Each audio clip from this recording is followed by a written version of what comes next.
You're listening to the Uncensored Pro Wrestling Podcast.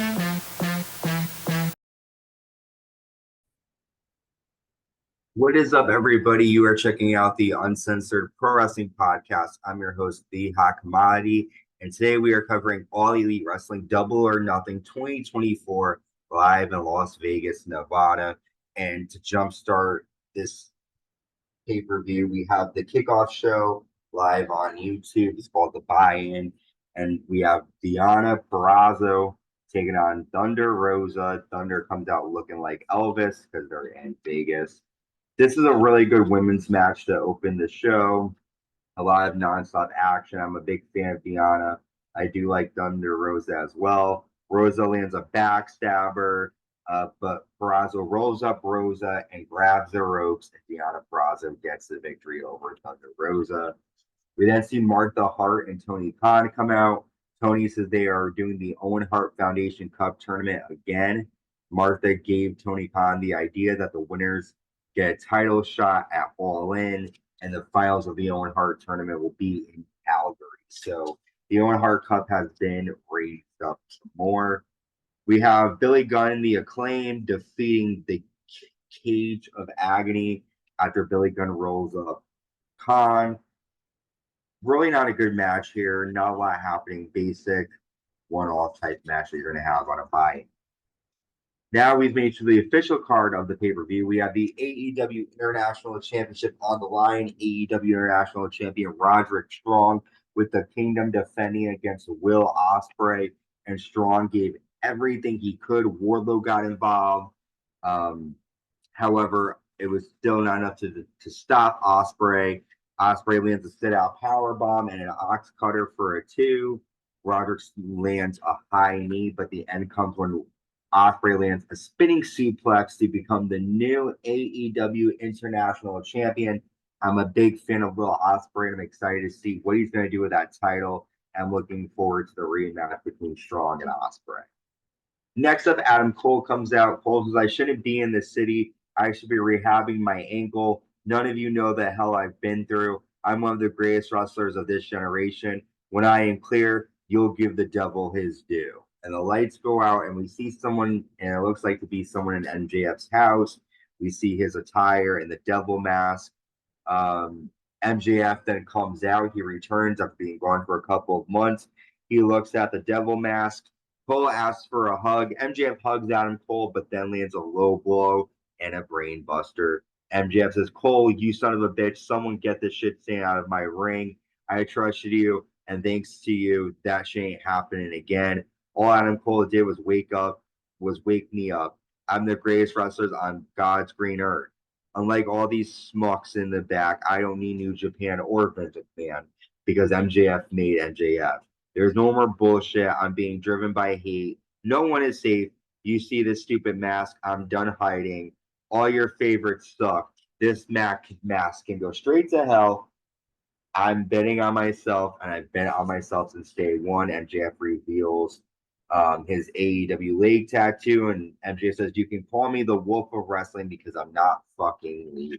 So MJF staying with AEW makes his return. Adam Cole is still injured, so they can't do a match between the two of them right off the bat. But it was good to see MJF back in the ring. I think his tattoo is kind of dumb because he might leave AEW, and then you have that on you forever. But we'll see what happens. Next up, we have the AEW Trios Champions, the Bang Bang Gang, defeating the Death Triangle after Juice Robinson returns, pushes Penta off the top rope, and Jay White lands the Blade Runner for the Bang Bang Gang to retain the Trios Championship. Decent match here. You know, with that triangle, you're getting a lot of high-flying spots. Not the best, but definitely not the worst. Next, we have the AEW Women's Champion Toni Storm with Mariah May and Luther defending against Serena Deeb here. And this is a great women's championship match, probably one of Toni Storm's best. Toni lands a fisherman suplex to get a 2 and applies a clover leaf. Toni then lands a double choke sit-out powerbomb for a 2. Serena Deeb applies a half crab. Mariah May wants to toss in the towel, but Toni Storm gets the ropes, and she yells at Luther, blaming him. Toni lands a Storm Zero for a 2. Deeb hits a Styles Clash on the apron, then a Styles Clash in the ring to get it too. The end comes after Toni lands a super pile driver and a Storm driver, and Toni Storm is still your AEW Women's Champion. Good match here. I'm a big fan of Deeb, big fan of Storm. One of the better AEW Women's title matches that we've seen in a while.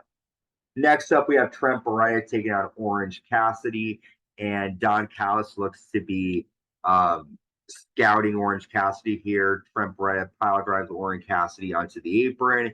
Cassidy lands a Mission Yugo driver for a 2 count. Orange hits page 3, and then lands a roll up, and Orange Cassidy defeats Trent Baretta here at AEW. Decent match. Really didn't need to be on this pay-per-view, but I get why they put it on because Orange Cassidy is huge.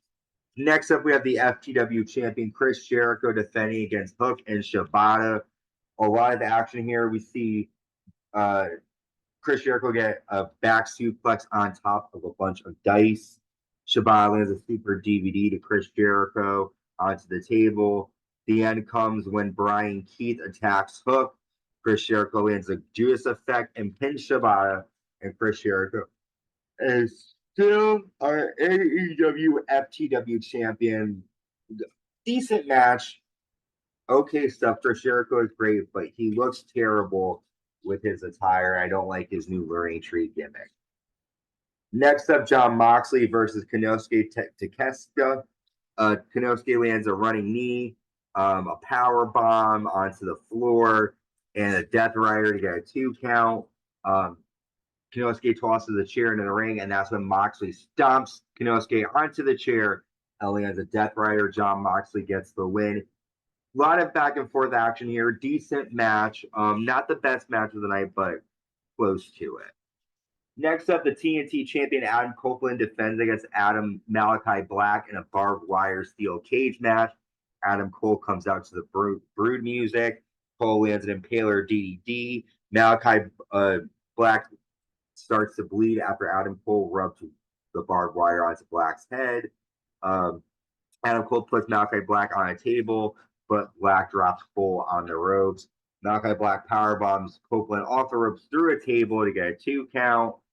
Copeland climbs the top of the rope and lands climbs the top of the cage and lands a flying elbow drop to Malikai Black through a table.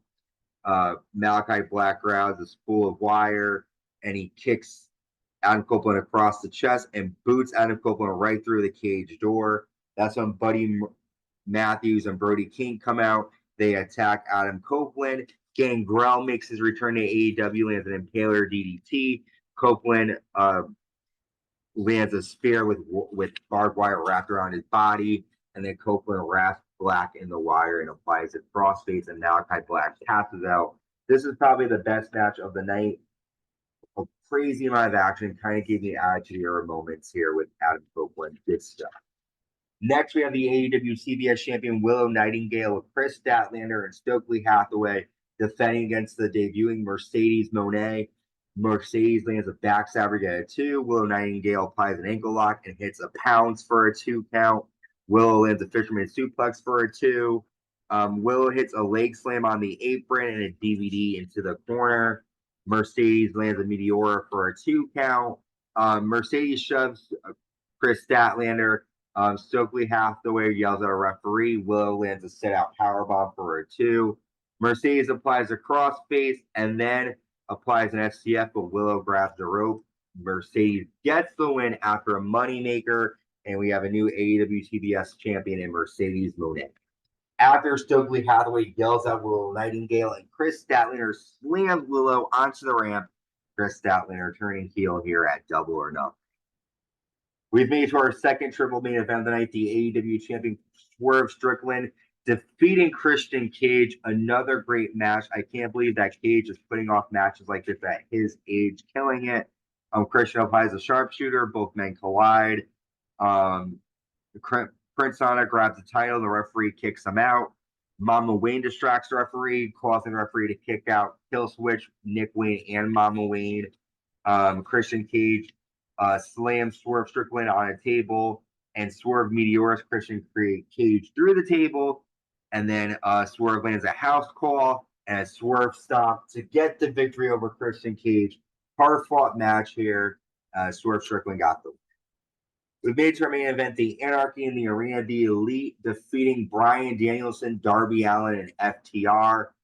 The Young Bucks will have them play their music, but then Bryan Danielson stops it and plays the final countdown. Darby Allin sets Jack Perry on fire. The Young Bucks hang Darby Allin upside down and double super kick him with thumbtacks in their shoe.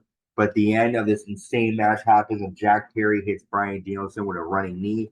And the Elite get the victory over Team AEW in an insane Anarchy in the Arena. Decent pay-per-view here, celebrating 5 years. AEW could have done a bit better.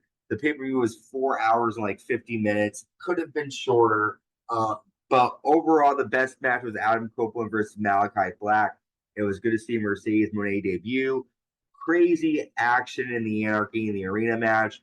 Moxley and Takeshita had a good match. Decent action here at Double or Nothing, but AEW is definitely not my favorite. Until next time, stay safe and stay uncensored.